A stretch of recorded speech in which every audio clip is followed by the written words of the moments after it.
I hope you are enjoying my online classes. Friends, today's topic is exercise 2.2, question number 1 and question number 2.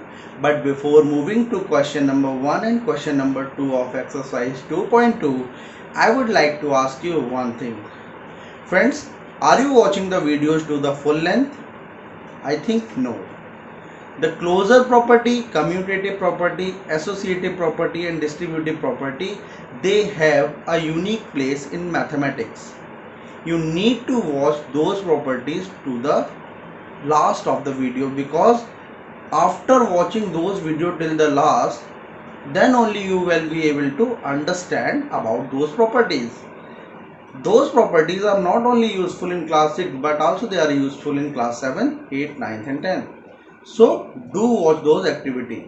So let us move to today's session, exercise 2.2, question number 1 and question number 2, and let's start. Now, exercise 2.2, chapter 2, whole numbers, and this is on page number 40 of your mathematics textbook. So question is very simple. Find the sum using suitable rearrangement. अब आपको rearrangement करना है. Now you need to know which property allow you to rearrange the digits और number. कौन सी property आपको numbers को rearrange करने की पावर देती है? क्या पता है दोस्तों आपको? Yes, commutative property. तो दोस्तों कम्यूटेटिव प्रॉपर्टी का हम यहाँ पे यूज कैसे करेंगे? तो दोस्तों चलिए सीखते हैं इस वीडियो में. अब हम दोस्तों क्या करेंगे, यहाँ पे चेक करिए. यहाँ पे आप चेक कर पा रहे हैं जो नंबर हमें दिए गए हैं 837, 208 एंड 363. इसमें अगर आप चेक करेंगे तो यहाँ पे लास्ट डिजिट है 7 और यहाँ पे लास्ट डिजिट है 3. It means 7 plus 3 is equal to 10.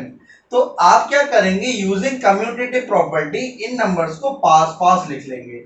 Means 837 तो वैसे ही रहेगा, और जैसे आप 4 प्लस 5 को 5 प्लस 4 लिख सकते हैं, ऐसे ही हम इसे 363 प्लस 208 लिख लेंगे. और इसे क्या बोलेंगे, ये कौन सी प्रॉपर्टी हमने यूज की? Using commutative property. Commutative property. तो सबसे पहले हमें प्रॉपर्टी का आना बहुत जरूरी है. अगर आप एग्जाम में प्रॉपर्टी मेंशन नहीं करते तो आपको पूरे मार्क्स नहीं मिलेंगे. नाउ फ्रेंड्स, अब हम क्या करेंगे, यहीं पे एसोसिएटिव प्रॉपर्टी का यूज करेंगे. इनमें हम ब्रैकेट लगा लेंगे, मींस इनको हम पहले ऐड करेंगे. तो ऐड करने की प्रोसेस शुरू करते हैं दोस्तों. तो 837 प्लस 363, तो 7 plus 3 10, carry 1, 1 plus 3 4 plus 6 10 and then carry 1 plus 8 9 and 3 12. So this is 1200. It will be 1200 plus 208. So 1200 plus 200 is equal to 1408. This is your answer by using the commutative property and a little part of associative property. Now let us move to our second question. The second question is having 4 numbers. The numbers are 1962, 453, 1538 and 647. Now what we are going to do, just use commutative property here. This 8 plus 2 is going to be 10. Definitely the numbers those are having 0 at the last will help us better, है ना? तो हम क्या करेंगे, जो number last में जिनका add करने पे 0 आता है उनको हम आराम से मल्टीप्लाई या ऐड कर पाते हैं. तो दोस्तों क्या करेंगे, हम यहाँ कम्यूटेटिव प्रॉपर्टी का यूज करेंगे. मींस 1962 वही रहेगा, यहाँ पे कम्यूटेटिव प्रॉपर्टी यूज होगी 1538 और प्लस 453 प्लस 647. नाउ अब आप क्या करेंगे, इन दोनों को साथ में ऐड करेंगे. यहाँ आप ब्रैकेट लगा सकते हैं और इन दोनों को साथ में ऐड करेंगे. ठीक है, आपने यहाँ पे कौन सी प्रॉपर्टी यूज की यहाँ पे, तो आप यहाँ पे प्रॉपर्टी मेंशन करेंगे using commutative property. Using commutative property. तो फ्रेंड्स प्रॉपर्टी मेंशन करना बहुत ज़रूरी है क्योंकि आपको प्रॉपर्टी ही पूछी जाती है। तो 1962, तो 1900 and 1500, 19 plus 15 34, 3400 plus 62 plus 38, that is going to be another 100. So 3400 plus 100, it is equal to, this value will equal to 3500, and then 400 plus 600, 1000 plus 53 and 47, this is also 100, so 1100. So total is going to be 4600. I hope you have understood. Now let us move to question number 2, which is find the product by suitable rearrangement. In the first question, we were asked the addition by using suitable rearrangement. In this question, we are being asked the product by using suitable rearrangement. Rearrangement means अगर आप किसी numbers को rearrange करते हो, there you are using commutative property दोस्तों। तो चलिए शुरू करते हैं question number second. Now question number second is, you can see that 50 2 ja 100, you know very well, so you can commutate these two numbers. You can use commutative property of multiplication in these two numbers, so just use this. So 2 into 50 will come here and 1768 will go there. Okay, I don't think there is any problem in that. Now take 2 into 50. So 2 into 50.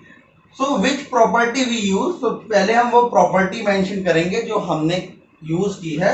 तो using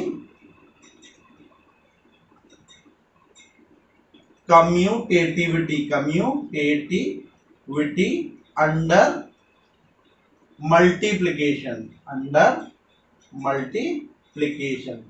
ठीक है दोस्तों। तो ये property हमें जरूर mention करनी है। तो 50 into 2 is equal to 100 into 1768। Now friends 1768 into 100, जैसे हम किसी भी नंबर में 10 का मल्टीप्लाई करते हैं लास्ट में 10 आ जाता है, वैसे ही जब हम किसी भी नंबर में 100 का मल्टीप्लाई करेंगे लास्ट में 20 आ जाएंगे। और मुझे पता है कि ये आपको पता है। You can place comma also. So this is your answer. Now let us move to the second question. जैसे 2 into 50 was 100, here 25 4 जा 100। तो आपको इन नंबर्स को मेमोराइज करना होगा। मेमोराइज नहीं कहें तो यू कैन से कि आपको इन नंबर्स के बारे में इतना तो आइडिया रखना पड़ेगा कि किन नंबर्स के मल्टीप्लिकेशन से हमको 100 या 1000 मिलता है। तो दोस्तों यहाँ पे भी हम कम्यूटेटिव प्रॉपर्टी का यूज करेंगे। तो 4 इंटू 25 इंटू 166। ओके, नाउ अब दोस्तों यहाँ पे जैसे हमने ये प्रॉपर्टी यहाँ यूज की है, ऐसा नहीं है, हम इस प्रॉपर्टी को ऐसे भी यूज कर सकते हैं। मींस इन नंबर्स को हम यहाँ पे कम्यूटेट कर सकते हैं। तो चलिए यहाँ पे कम्यूटेटिविटी यूज करते हैं। 166 को पहले लिख लेंगे, 4 को हम बाद में लिख लेंगे और 25 को लास्ट में। देन 4 इंटू 25 को फर्स्ट प्रायोरिटी देते हैं। तो सबसे पहले हमने कौन सी प्रॉपर्टी यूज की, तो हम उस प्रॉपर्टी को लिखेंगे यूजिंग कम्यूटेटिविटी, है ना। ठीक है, तो कम्यूटेटिविटी यूज की तो यहाँ पे आया 166, तो आपका वैसा का वैसे ही रहेगा। और ये हो जाएगा 4 into 25 is equal to 100। So the answer will be 16600, 16,600। Now let us move to the C part of this question.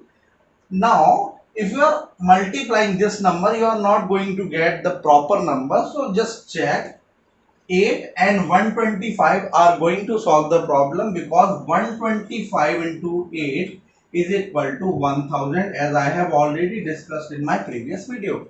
So use commutative property here. So 291 into 8 into 125. So which property you used here? तो लिखोगे यहाँ पे using commutative property,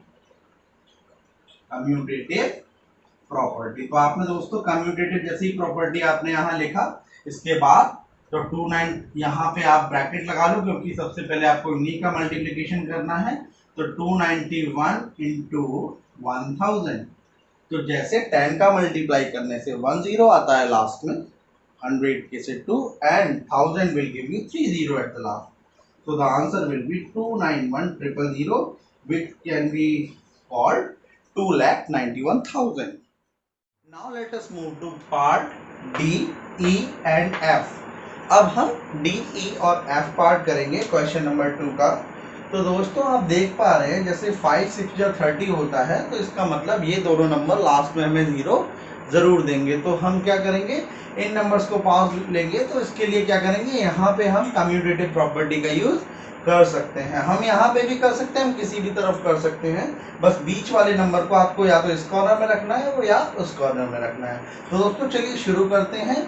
it can be written as 25 into 16 into 279. Now let us try to multiply 16 and 625. Now the multiplication is 1000 and it is 279. Now it will be 279000. Oops, I forgot to mention property here. You have to mention the property. Which property? Commutative property under multiplication. Now let us move to part E. ठीक है, तो दोस्तों याद रखिएगा कि आपको property mention जरूर करनी है। तो दोस्तों हम क्या करेंगे, क्योंकि हमें रीअरेंजमेंट करना ही है, क्योंकि यहाँ से भी हमें 0 लास्ट में वैसे ही मिल जाता, लेकिन चलिए तब भी हम एक बार रीअरेंज जरूर करेंगे इन नंबर्स को।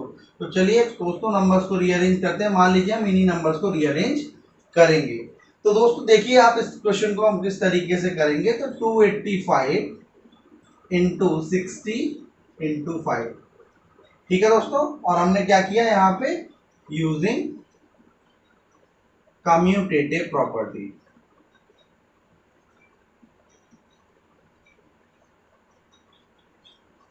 ठीक है दोस्तों, अब हमें क्या करना है, मल्टीप्लिकेशन करना है पहले इनका, क्योंकि ये दोनों तो आपस में वैसे ही पास में थे, हमने रीअरेंजमेंट किया था, अब हम इनका मल्टीप्लिकेशन करेंगे।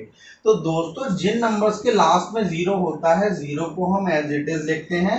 तो जब हम 285 में 60 का मल्टीप्लिकेशन करेंगे, तो दोस्तों देखिए इसके लिए हमें डबल बार मल्टीप्लिकेशन करने की जरूरत नहीं पड़ेगी। 0 तो हमारे पास ऐसे ही रहेगा, तो 0 को छोड़ दिया। अब आप केवल 6 का मल्टीप्लिकेशन करिए। 6 5 जा 30 कैरी 3, 6 8 जा 48 प्लस 3 51 कैरी 5, 6 2 जा 12 and 5 17. Okay, so it is going to be 1710. Okay, and now into 5. Okay, अब हम क्या करेंगे यहाँ पे दोस्तों, 0 को साइड में लिख लेंगे क्योंकि लास्ट में 0 आने ही है। अब 5 का मल्टीप्लाई करेंगे, तो 5 बन जा 5, 5 7 जा 35 कैरी 3, 5 बन जा 5 and 3 8. So this is your answer. I hope you have understood. Now let us move to the next question, which is the easiest one. Though it is having 4 number, but it is the easiest one. Now let us move to this. Now check. 125 8 ja 1000 and 40 25 जा, this is also 1000, क्योंकि 25 4 जा जो है वो वैसे ही 100 होता है, एक और 0 ऐड हो जाएगा तो 1000 हो जाएगा। तो हम क्या करेंगे, यहाँ पे डिस्प्ले हम कम्यूटेटिव प्रॉपर्टी का यूज करेंगे। ठीक है दोस्तों, तो लिखेंगे यूजिंग कम्यूटेटिव प्रॉपर्टी, यहाँ पे भी लिख लीजिए यूजिंग कम्यूटेटिव प्रॉपर्टी। तो हमने कम्यूटेटिव प्रॉपर्टी का यूज किया दोस्तों, तो यहाँ पे आया 125 इंटू 8 यहाँ पे आ जाएगा, 40 यहाँ पे इंटू 40 इंटू 25। तो पहले इस ब्रैकेट में हम इसे सॉल्व करेंगे, इस ब्रैकेट में इसे। तो this is going to be 1000, obviously this is also going to be 1000. So now 6 zeros are there, 1 into 1 1, so 1 and 6 0 1 2 3 1, 2, 3. This is 1 million. I hope you have understood.